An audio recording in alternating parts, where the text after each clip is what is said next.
সূরা আল মুদাসসিরের একটি আয়াতে বলা হয়েছে, তোমাদেরকে কি কারণে জাহান্নামে নিয়ে যাওয়া হয়েছে? তারা বলবে, আমরা নামাজ পড়তাম না।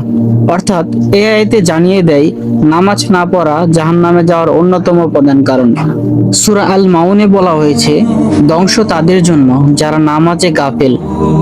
ওয়াইল হলো জাহান্নামের একটি গভীর খাদ, যেখানে নামাজে গাফেল ব্যক্তিদের ফেলা হবে। নামাজ না পড়ার শাস্তি যে বিষয়গুলো আলোচনা করা হয়েছে তার মধ্যে রয়েছে গলিত সীসা ও আগুন খাওয়ানো হবে। হাদিসে এসেছে, যারা নামাজ ছেড়ে দিয়েছে তাদেরকে জাহান্নামে গলিত সীসা ও আগুন খাওয়ানো হবে, জিহ্বা টেনে কাটা হবে এবং আগুনে পোড়ানো হবে। চেহারা কালো ও বিকৃত হবে। হাদিসে আছে, কিয়ামতের দিন নামাজ না পড়া লোকদের মুখ হবে কালো, চোখে আগুনের ফুলকি এবং শরীর থেকে দুর্গন্ধ ছড়াবে। বর্ণনা এসেছে বিভিন্ন তাফসীর থেকে। ইবনে আব্বাস রাদিয়াল্লাহু তাআলা থেকে বর্ণিত, নামাজ না পড়া ব্যক্তিদের কঠিন আকারের শাস্তি দেওয়া হবে, যেমন তাদের মাথা ভেঙে ফেলা হবে, আগুনে পোড়ানো হবে। সূরা যুখরুফ ও অন্যান্য সূরায় বর্ণিত হয়েছে যে জাহান্নামীদের রক্ষী মালিক ফেরেশতা, যার কাজ শুধু কঠিন শাস্তি দেওয়া, এবং সে কাউকে সহানুভূতি দেখাবে না। দুজকে পাহারাদার বা মালিক কোনো দয়া দেখাবে না যারা নামাজ আদায় করবে না। নামাজ না পড়লে তওবা ছাড়া দীর্ঘ সময় জাহান্নামে থাকতে হতে পারে। কোরআনে বলা হয়েছে দীর্ঘ সময় জাহান্নামের অবস্থানের সেই কথা, তারা সেখানে যুগ যুগ দূরে থাকবে। রাসূল সাল্লাল্লাহু আলাইহি ওয়াসাল্লাম বলেন, কবর হচ্ছে জান্নাতের বাগান অথবা জাহান্নামের গর্ত। যে নামাজ পড়তো না তার কবর শুরু হবে অন্ধকার, সাপ বিচ্ছু এবং কি আগুন দিয়ে ভরা একটি গর্তের মতো। বুখারী শরীফে একটি হাদিসে এসেছে, রাসূল সাল্লাল্লাহু আলাইহি ওয়াসাল্লাম স্বপ্নে দেখেছিলেন এক ব্যক্তিকে তার মাথা পাথর দিয়ে চেতলে ফেলা হচ্ছে। জিবরাইল আলাইহিস সালাম বলেন, সেই ব্যক্তি যে কোরআন শিক্ষা পেয়েও তা ত্যাগ করেছে এবং ফরজ নামাজ পরিত্যাগ করেছে।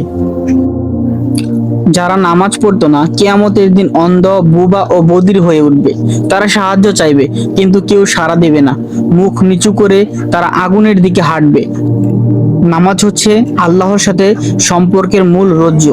এই রজ্জু ছিন্ন হলে বান্দা আল্লাহর দয়ার ছায়া থেকে বেরিয়ে পড়ে। রাসূল সাল্লাল্লাহু আলাইহি ওয়াসাল্লাম বলেছেন, যে ব্যক্তি ইচ্ছাকৃতভাবে নামাজ ছেড়ে দেয়, আল্লাহ ও রাসূল তার কোনো দায়িত্ব নেন না। নামাজ না পড়া ব্যক্তিদের কিয়ামতের দিন মুখ হবে অন্ধকারাচ্ছন্ন, কুৎসিত ও বিকৃত। তাদের মুখমণ্ডল এমন ভাবে বিকৃত হবে যে তাদেরকে কেউ চিনবে না। নামাজীরা জান্নাতে যখন থাকবে তখন নামাজ না পড়া আত্মীয় বা পরিচিতরা তাদের দেখে হাহাকার করবে। রাসূল সাল্লাল্লাহু আলাইহি ওয়াসাল্লাম বলেছেন, কিয়ামতের দিন বান্দার আমলের মধ্যে সর্বপ্রথম হিসাব নেওয়া হবে নামাজ সম্পর্কে। যদি তা ঠিক থাকে তাহলে সব ঠিক থাকবে, আর যদি তা নষ্ট হয়ে যায় তাহলে সবই ধ্বংস। যারা ইচ্ছাকৃতভাবে নামাজ ছেড়ে দিয়েছে, কিয়ামতের দিন পোকামাকড়, কেঁচো তাদের দেহকে ভিড় করবে। এই আযাব কিয়ামত পর্যন্ত চলতে থাকবে। ইমাম ইবনুল কাইয়ুম রহমান বলেন, ফজর নামাজ ছেড়ে দিলে দিনের বরকত চলে যায়, রিজিক সংকুচিত হয়। হাদিসে কুদসিতে এসেছে, আমি আমার বান্দার সাথে তার ধারণা অনুযায়ী আচরণ করি। যখন সে আমাকে স্মরণ করে আমি তার সাথে থাকি। যদি সে নামাজের মাধ্যমে আমার দিকে না ফিরে তাহলে আমিও তার দিক থেকে মুখ ফিরিয়ে নেই। সম্মানিত ভিউয়ার্স, আজকে আমরা জানতে পারলাম নামাজ না পড়ার শাস্তিগুলো। কিয়ামতের দিন সর্বপ্রথম আমাদের নামাজের হিসাবগুলো নেওয়া হবে। তাই আমাদের উচিত, আমাদের প্রত্যেক মুসলমান নরনারীদের উচিত সঠিকভাবে নামাজ আদায় করা, কারণ প্রত্যেক নরনারীদের উপর নামাজ ফরজ। বর্তমানে এই ফিতনার যুগ থেকে বেরিয়ে এসে আমাদের উচিত আল্লাহর আনুগত্য করা। আমাদের প্রত্যেকের উচিত ভালো কাজ করা, কারণ আমাদের প্রত্যেক মুসলমানদের উপর যেহেতু নামাজ ফরজ করা হয়েছে, আমরা এটি আদায় না করলে পরকালে আমাদের কঠিন শাস্তি উপভোগ করতে হবে। সম্মানিত ভিউয়ার্স, ভিডিওটি ভালো লাগলে অবশ্যই ভিডিওতে একটি লাইক দিবেন এবং কি পরবর্তীতে আমাদের চ্যানেলে ইসলামিক ভিডিও পেতে অবশ্যই চ্যানেলটি সাবস্ক্রাইব করে রাখবেন। ধন্যবাদ।